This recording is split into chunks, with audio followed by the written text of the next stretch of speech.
ndo buzanga bamwe bakumbudori yaikulu hapo uko ruwa mudhuru wavo ngaembava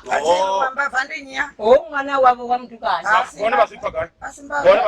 asimbava ndiko dzichimbira mwandobva ndichindio wana chikalo hapo mwini ingatoka yavo vatu vamwiri vatonga vazonda homwa yes yanga ivaliwe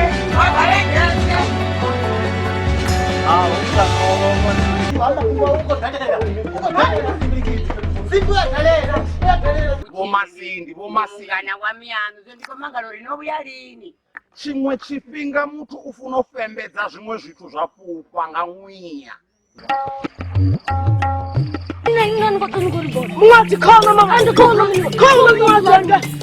mudhini wakaladzi yanga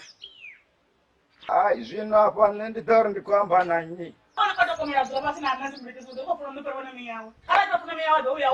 Nini mwana